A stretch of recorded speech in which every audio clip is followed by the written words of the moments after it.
Welcome everyone. দেখো, ছেলের কাছ থেকে এই বলটা ধার করে আনলাম আজকে গোলক পরবো বলে।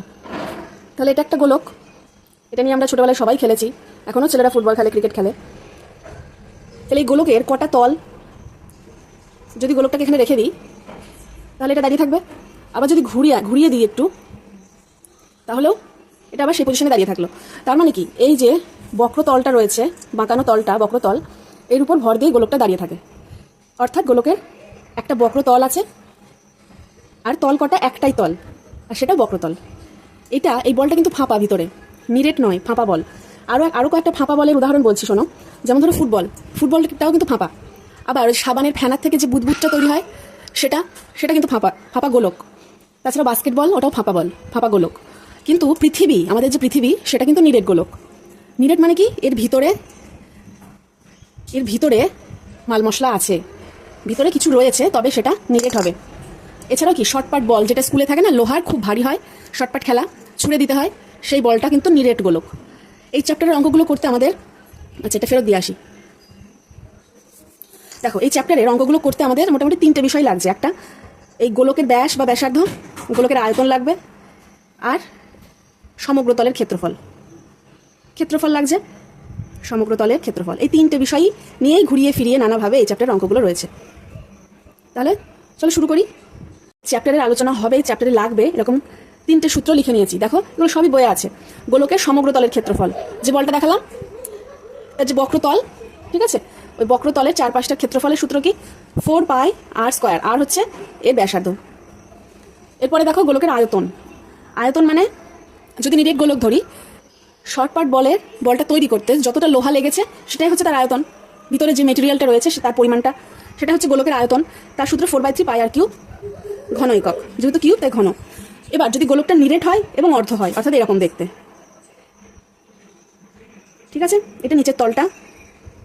নিরেট অর্ধগোলকের ক্ষেত্রে ক্ষেত্রফল কি হবে, গোলকের ক্ষেত্রফল, সমগ্র তলের ক্ষেত্রফল যদি 4πr² হয়, তাহলে অর্ধগোলকের তার অর্ধেক হবে, 4πr²/2 প্লাস, দেখো πr² করা হয়েছে, কারণ এই উপরের যে উল্টানো বাটির মতো অংশটা, তার ক্ষেত্রফল এটা। আর নিচে যে সমতল তৈরি হলো কেটে ফেলার ফলে, মাঝখান থেকে কেটে ফেলা হয়েছে, অর্ধেক নিরেট অর্ধগোলক, সেই অর্ধেক যেটা নিচে যে সমতলটা রয়েছে, সেটা তো একটা বৃত্ত, সেই বৃত্তের ক্ষেত্রফলটাও এখানে নেওয়া হয়েছে। তাহলে নিরেট অর্ধগোলকের ক্ষেত্রফল পাওয়া গেল πr², এই বৃত্তটার ক্ষেত্রফল। তাহলে যোগ করলে আমরা শেষ পর্যন্ত পাচ্ছি 3πr², যেটা নিরেট অর্ধগোলকের ক্ষেত্রফল। এই 3টে সূত্রই আমাদের এখানে লাগবে। তাহলে শুরু করছি। কষে দেখি 12 বলছে, দেখো, একটি গোলকের ব্যাসার্ধের দৈর্ঘ্য এত সেমি হলে তার সমগ্র তলের ক্ষেত্রফল হিসাব করি। গোলকের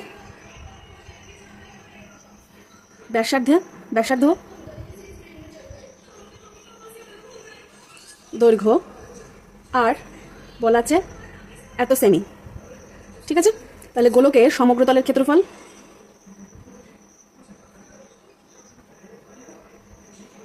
সূত্র কি ছিল, সমগ্র তলের ক্ষেত্রফল, তাহলে 4πr², এত সেমি স্কোয়ার।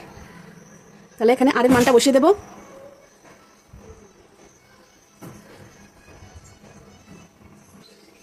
পায়ের মান 22/7 ভেঙে লিখবো, তারপর কাটাকাটি করব।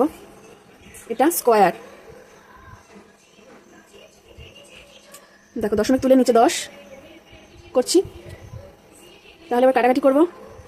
2 দিয়ে কাটলে 2, 5, আবার কাটলাম 5, 5 দিয়ে এটাকে 5 দুগুণে 10, 5 একে 5, আবার 5 দিয়ে 5 দুগুণে 10, 5 একে 5, 7 দিয়ে যদি 21কে কাটি 3, তাহলে থাকলো 22 গুণ 3 গুণ 21, এত বর্গ সেমি। তোমরা বর্গ সেমি লিখতে পারো, সেমি স্কোয়ারও লিখতে পারো, অসুবিধা নেই। এবার এটা ক্যালকুলেশন করলে পাবো এত বর্গ সেমি। এটাই আনসার, সমগ্র তলের ক্ষেত্রফলটাই চেয়েছে। 2, একটি চামড়াল বল তৈরি করতে প্রতি বর্গ সেমি এত টাকা হিসাবে এত টাকা লেগেছে। বলটির ব্যাসের দৈর্ঘ্য হিসাব করে লিখি। দেখো, 17 টাকা 50 পয়সা হিসাবে এত টাকা লাগে 1 বর্গ সেমি তৈরি করতে। বলাই আছে যে এত টাকা হিসেবে মোট টাকা লেগেছে 431.20 টাকা। তাহলে এবার 1 টাকা লাগে এত বর্গ সেমি তৈরি করতে। এবার 431.20 টাকা লাগবে কতটা তৈরি করতে। ক্যালকুলেশন করব। এই দশমিক তুলে দিলাম, নিচে 100 লিখলাম, এই দশমিক তুলে উপরে 100 লিখলাম, তাহলে 100 এমনি বাদ চলে যাচ্ছে, এই 0 0 বাদ। 7 দিয়ে কাটবে, দেখো 7 দুগুণে 14, 14 যদি হয় তাহলে 3 নামবে, 17 থেকে বাদ দিলে 3, তাহলে 7, 5 7 35, এখানে 7 দিয়ে দিলে 6 7 42, 1 7 1 7 4, 2 আছে, 2 নেমে যাবে, তাহলে 42 হবে, 6 7 42, তাহলে এত বর্গ সেমি। তার মানে কি পেলাম আমরা? এটাই কিন্তু ক্ষেত্রফল পেয়ে গেলাম। আশা করি বোঝা গেছে। এবার ধরি, আমাদের উদ্দেশ্য হচ্ছে ব্যাসার্ধ বা ব্যাস বের করা। ধরি বলটির ব্যাসার্ধ আর সেমি, ঠিক আছে। এবার শর্তানুসারে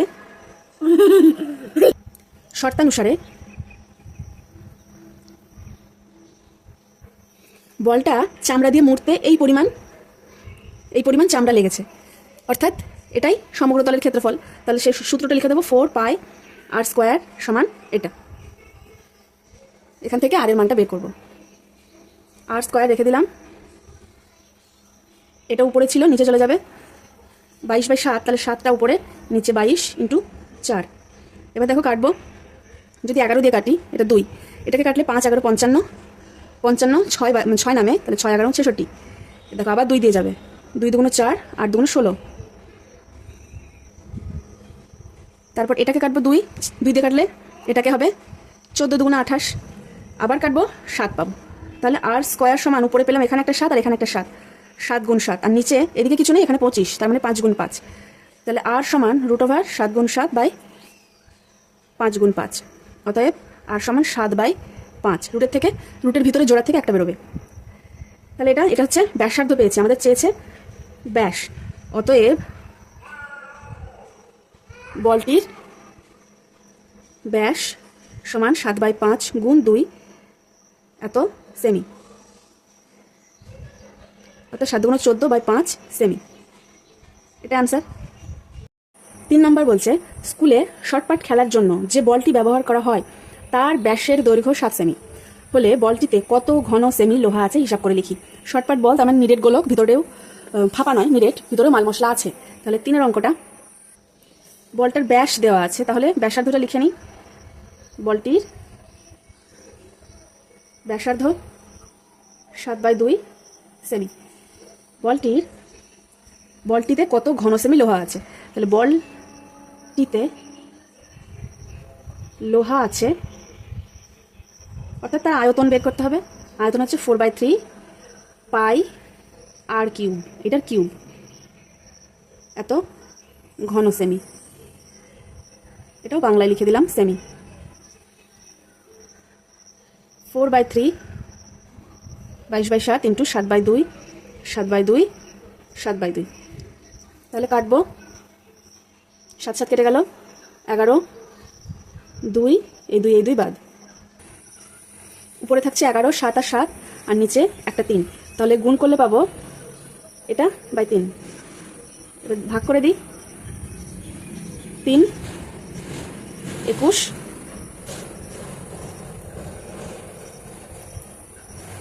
এটা, অতএব লোহা আছে এত, সমান সমান দেব এত পূর্ণ 2/3 ঘন সেমি, ঠিক আছে। 4 28 সেমি দৈর্ঘ্যের ব্যাস বিশিষ্ট একটি নিরেট গোলক জলে সম্পূর্ণভাবে নিমজ্জিত করলে যে পরিমাণ জল অপসারিত করবে তা নির্ণয় করি। দেখো এইরকম একটা সূত্র ফিজিক্সে আছে, ভৌতবিজ্ঞানে আছে, বলেছে নিরেট গোলকটা জলে সম্পূর্ণভাবে নিমজ্জিত করা হলো, অর্থাৎ ডুবিয়ে দেওয়া হলো, তাহলে সে কতটা পরিমাণ জল অপসারণ করবে, তার আয়তনের সমপরিমাণ জল সে অপসারণ করবে, অর্থাৎ এখানে তার আয়তনটা বের করতে বলা হয়েছে। 4 নম্বর, গোলকের, বল নয় এখানে গোলকের ব্যাস 28 সেমি বলে দেওয়া আছে, আমাদের লাগবে ব্যাসার্ধ, অর্থাৎ 14 সেমি। গোলকের আয়তনের সূত্র জানি আমরা, 4/3 পাই আর কিউব, 4/3 পাই 22/7 আর কিউব, 14 গুণ 14 14 এত ঘন সেমি। কাটবো, দেখো বেশি কাটাকাটি যাবেই না। 7 দিয়ে 14কে কাটছে, 7 দুগুণ 14, আর নিচে শুধু 3, উপরে 4, 22, 2, 14, 14 গুণ করলে দেখো একটা বড় সড়ো দেখতে নাম্বার পাবো, বাই 3, এত ঘন সেমি। এটাকে ভাগ করে দেব, সমান সমান 3 ভাগ 3 একে 3,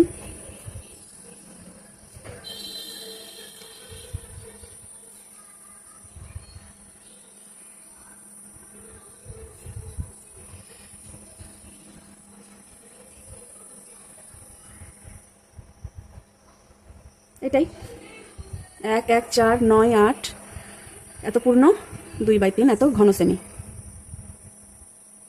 তাহলে উত্তর লিখব, গোলকটি এত ঘন সেমি জল অপসারিত করবে। এটা আনসার। 5, কোনো গোলকাকার গ্যাস বেলুন ফোলাবার সময়ে তার ব্যাসার্ধের দৈর্ঘ্য 7 সেমি থেকে 21 সেমি হলে বেলুনটির পূর্বের ও পরের সমগ্রতলের ক্ষেত্রফলের অনুপাত নির্ণয় করি। বেলুন এটা ফাঁপা গোলকের মধ্যে পড়ে। তাহলে বেলুনটা আস্তে আস্তে ফোলানো হচ্ছে। একটা সময় তার ব্যাসার্ধ ছিল 7 সেমি, আস্তে আস্তে আরও ফোলানো হলো, ফোলাতে একটা সময় তার ব্যাসার্ধ হলো 21 সেন্টিমিটার। তাহলে আগে 7 সেমির সময় তার সমগ্রতলের ক্ষেত্রফল কত ছিল, আর 21 সেমি তখন সমগ্রতলের ক্ষেত্রফল যা ছিল, এই দুটোর অনুপাত বের করতে হবে। পূর্বে সমগ্রতলের ক্ষেত্রফল সমান 4 পাই আর স্কয়ার এত বর্গ সেমি। তাহলে 7 দিয়ে কাটছে, 7 7 কেটে যাচ্ছে, এত বর্গ সেমি হচ্ছে। পরে সমগ্রতলের ক্ষেত্রফল 4 পাই আর স্কয়ার, 4 × 22/7, পরে হলো 21, তাহলে 21 স্কয়ার 3 দিয়ে কাটছে। দেখো এটা গুণ করলে পাবো এত ঘন সেমি, বর্গ সেমি, সরি এটা ক্ষেত্রফল, বর্গ সেমি। দেখো পূর্বে সমগ্রতলের ক্ষেত্রফল বাই পরের সমগ্রতলের ক্ষেত্রফল করে নিয়েছি, যেহেতু অনুপাত বের করতে বলেছে।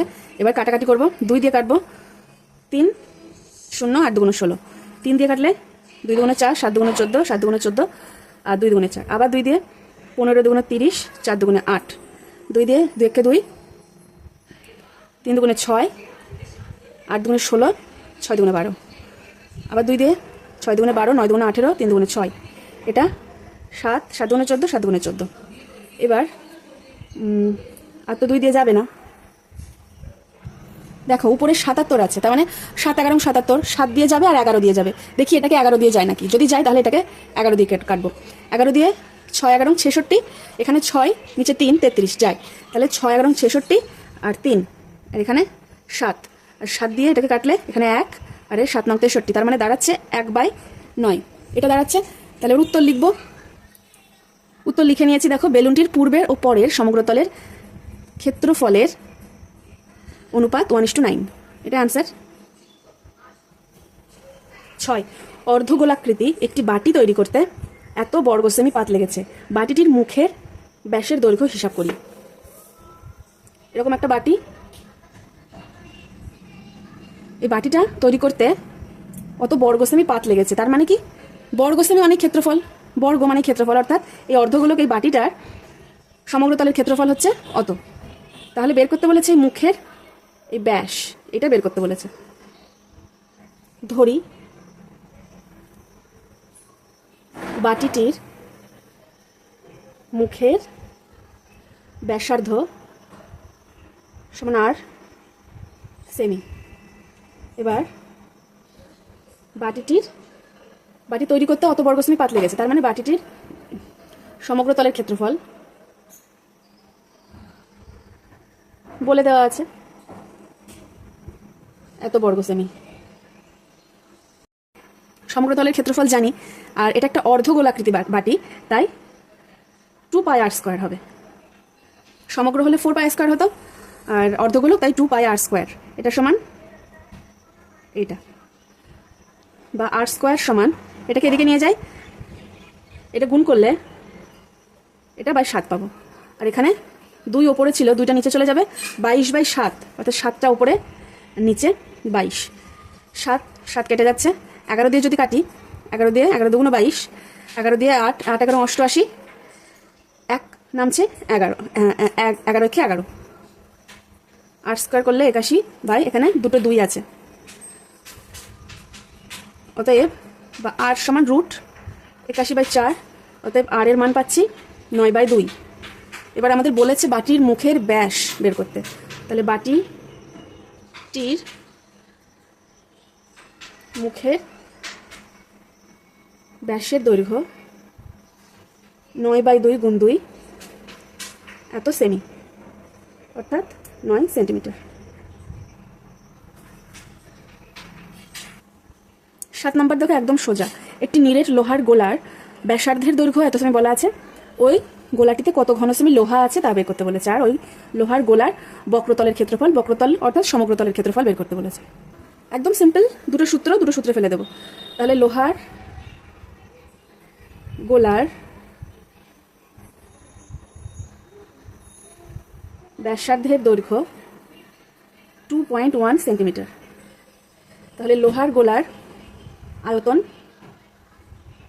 সমান 4/3 পাই আর কিউব, এত ঘন সেমি। তাহলে একটু সমান সমান এদিকে নিয়ে আসি। 21/10 দশমিক তুলে নিচে 10 করে দিচ্ছি। এবার দেখো কাটবো, 7 দিয়ে 3 7 21, বাদ চলে যাচ্ছে। 2 দিয়ে কাটলে 2 দুগুণে 4 5, এটাও 5, এটা 2 দিয়ে কাটলে 11 5, তাহলে 11 গুণ 21 গুণ 21, আর নিচে 3টে 5। দেখো এটা গুণ করলে একটা বড় সড়ো কোয়ান্টিটি পাবো, এত ঘন সেমি। দেখো সাধারণ গুণ আমি করে দেখাচ্ছি না, ঠিক আছে। এবার বলেছে ওই লোহার গোলার বক্রতলের ক্ষেত্রফল কি হবে। তাহলে লোহার গোলার বক্রতলের ক্ষেত্রফল সমান 4 পাই আর স্কোয়ার, এত বর্গ সেমি। তাহলে 4 22/7, এটা পেলাম। 7 দিয়ে 3 2 5 5, আর কিছু যাচ্ছে না। তাহলে 22 গুণ 3 গুণ 21/25, এত বর্গ সেমি পাচ্ছি। এটা গুণ করলে পাবো 1386/25, বা ভাগ করে দিলে এটাই পাবো। আর এখানে এই বড় সড়ো গুণটা করতে হবে, এটা করলে পাবো এত ঘন সেমি। ঠিক আছে, এই গুণ বা ভাগগুলো কিন্তু আমি দেখাচ্ছি না, তোমরা মাধ্যমিকের স্টুডেন্ট, এগুলো তোমাদের নিজেদেরই করতে হবে। আর বারবার প্র্যাকটিস করবে, যাতে পরীক্ষার খাতায় এই অঙ্কই আসবে সংখ্যা পাল্টিয়ে, সেই ক্যালকুলেশনটা যাতে তাড়াতাড়ি নামাতে পারো। তাহলে এই দুটো আনসার পেলাম। একবার উত্তর লিখে দিই। গোলাটিতে এত ঘন সেমি লোহা আছে, আর গোলার বক্রতলের ক্ষেত্রফল এত বর্গ সেমি। একটি নিরেট সীসার গোলকের ব্যাসের দৈর্ঘ্য এত সেমি, ওই গোলকটি গলিয়ে এত সেমি দৈর্ঘ্যের ব্যাসার্ধের কতগুলি নিরেট গোলক তৈরি করা যাবে হিসাব করে লিখি। নিরেট সীসার গোলক, সেটাকে গলিয়ে ফেলে ছোট ছোট গোলক তৈরি করতে হবে, তার মানে এখানে আয়তন লাগবে।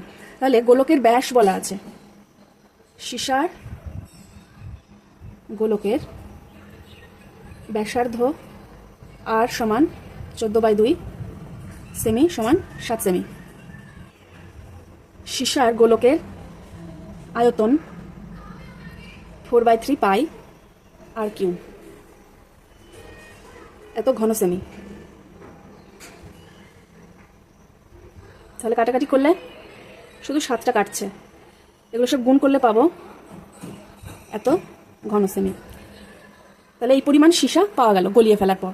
এবার এই পরিমাণ সীসা থেকে 3.5 সেন্টিমিটার ব্যাসার্ধের কতগুলো গোলক পাওয়া যাবে, গোলক তৈরি করা যাবে। তাহলে ছোট যে গোলকগুলো, তার ব্যাসার্ধ বলা আছে 3.5, তাহলে তার আয়তন বের করি, সেই আয়তন দিয়ে একে ভাগ করে দিলেই সংখ্যাটা বেরিয়ে যাবে। তাহলে ছোট গোলকের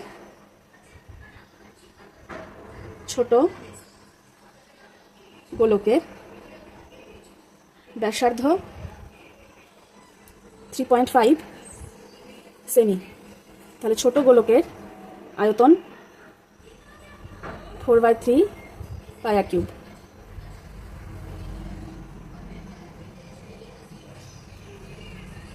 এত ঘন সেন্টিমিটার।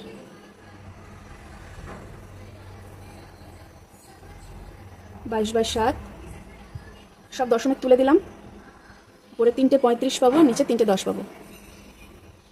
ঠিক আছে, এবার 7 দিয়ে কাটলে 5 7 35, 5 দিয়ে 2, 2 দিয়ে 11, আবার 2 দিয়ে 5 পেলাম, 5 দিয়ে 5 7 35, এই 2 দিয়ে একে কাটলে 5, একে দিয়ে একে কাটলে 7, তাহলে নিচে একটা 3 আর উপরে 11 7 7, তাহলে গুণ করলে পাবো এটা বাই 3, এত ঘন সেমি। এবার ভাগ করব 3.5 সেমি ব্যাসার্ধের গোলক পাওয়া যাবে। বড় সীসার গোলকের যে আয়তন ছিল তাকে ভাগ করে দেব এই ব্যাসার্ধের একটা গোলকের আয়তন দিয়ে। এটা উল্টে যাবে, 3 বাই এটা দেখো 7 দিয়ে যাবে। 7 দিয়ে যদি করি 7 7 49, 27টা 56 বেশি, 7 7 49, 49 মানে নিচে 4 নামছে, আবার 7 7 7 49, এটাকে 7 দিয়ে করবো। 6 7 42, 1 7 1 7 4, আবার 6 7 42। দেখো এখানে 7 11 77, 11 দিয়ে যাবে, আবার 7 দিয়ে যাবে। 7 দিয়ে করি, 7 দিয়ে করলে 7 11 77, আবার এটাকে 7 দিয়ে করলে 27টা 56, 56 মানে 7 নামছে, 5 নামছে, 56 হবে, আবার 7 8 56। এবার 11 দিয়ে এটাকে কাটি 8 8 11 88, তাহলে 8 পেলাম। তাহলে মোট কটা গোলক পাওয়া যাবে? এতটি গোলক পাওয়া যাবে, এটা আনসার। দেখো এই ক্যালকুলেশন যদি খুব তাড়াতাড়ি করতে হয়, কয়েক সেকেন্ডের মধ্যে এই ক্যালকুলেশন নামাতে হবে, নাহলে অঙ্ক করে শেষ করা যাবে না। আর তার জন্য দরকার প্র্যাকটিস। তোমরা যত প্র্যাকটিস করবে, সব অঙ্ক সহজ, সাধারণ আয়তন আর ক্ষেত্রফলের সূত্রে ফেলে দিলে অঙ্ক হয়ে যাচ্ছে, কিন্তু অসুবিধায় ফেলবে কিন্তু এই ক্যালকুলেশনে গিয়ে হবে না। তার জন্যই দরকার প্র্যাকটিস, খুব করে প্র্যাকটিস করতে থাকো তোমরা।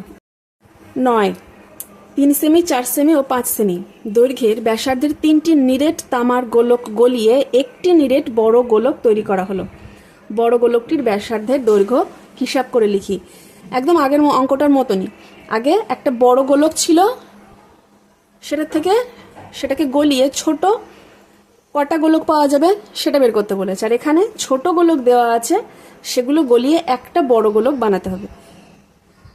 তার মানে সেই আয়তন নিয়েই এখানেও কাজ করতে হবে। 3 সেমি ব্যাসার্ধের গোলক, তার আয়তন কত? 4 সেমি ব্যাসার্ধের গোলকের আয়তন কত? 5 সেমি ব্যাসার্ধের গোলকের আয়তন কত? এই তিনটে বের করে যোগ করে দেব।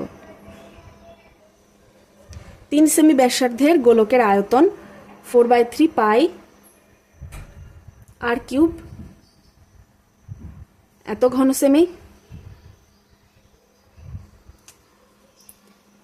4/3 পাই আর কিউব, 3 3 কেটে যাচ্ছে, এটাকে গুণ করলে পাবো 792 বাই, নিচে শুধু 7 রয়েছে, তাহলে এত ঘন সেমি, এত ঘন সেমি, এটা একটা বের হলো।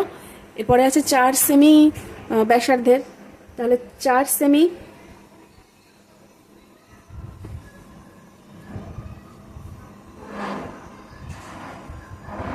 ব্যাসার্ধের গোলকের আয়তন 4/3 পাই আর কিউব।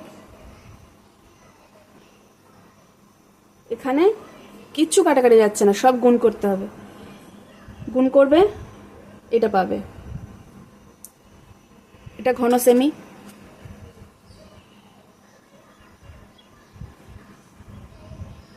এবার 5 সেমি, 5 সেমি ব্যাসার্ধের গোলকের আয়তন 4/3 পাই আর কিউব। এখানে দেখো কিচ্ছু কাটাকাটি যাচ্ছে না, এটা পাবে, এত ঘন সেমি। এবার 3টে গোলক গলানো হয়ে গেছে, আয়তন পেয়ে গেছি 3টেকে যোগ করে দেব, তাহলে বড় যে গোলকটা হবে তার আয়তন তো সেটাই হবে, তাই না? এখন বড় গোলকটির আয়তন হবে, তিনটে যোগ করব, এটা ছিল 3 সেমির আয়তন, এটা ছিল 4 সেমির আয়তন, আর এখন এটা 5 সেমি ব্যাসার্ধের গোলকের আয়তন। তাহলে এত ঘন সেমি বড় গোলকটার আয়তন হলো। এটা দেখো, এই অঙ্কের মধ্যে কিন্তু কিচ্ছু নেই, খুব সিম্পল অঙ্ক, কাজ হচ্ছে ক্যালকুলেশন করা। এর লসাগু হবে 21, 7 দিয়ে ভাগ করব 3, 3 দিয়ে এটাকে গুণ করলে পাবো 2376। আবার এটাকে গুণ করলে 1, তার মানে যা ছিল তাই বসবে, এটাও 1 পাবো, যা ছিল তাই বসবে। এটা যোগ করে দিলে এত ঘন সেমি এটা পেলাম।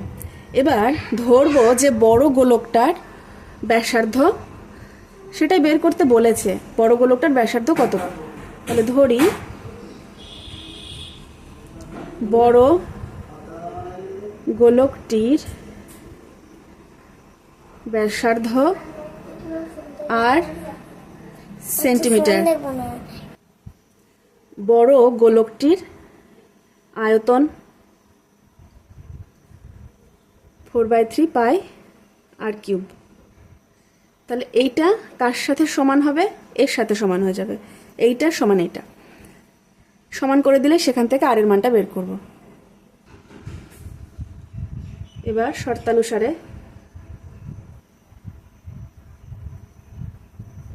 ফোর বাই থ্রি পাই আর কিউব সমান এইটা। আর কিউবকে একদিকে রাখলাম, এটাকে উপরে, এটাকে নিচে পাঠিয়ে দেবো।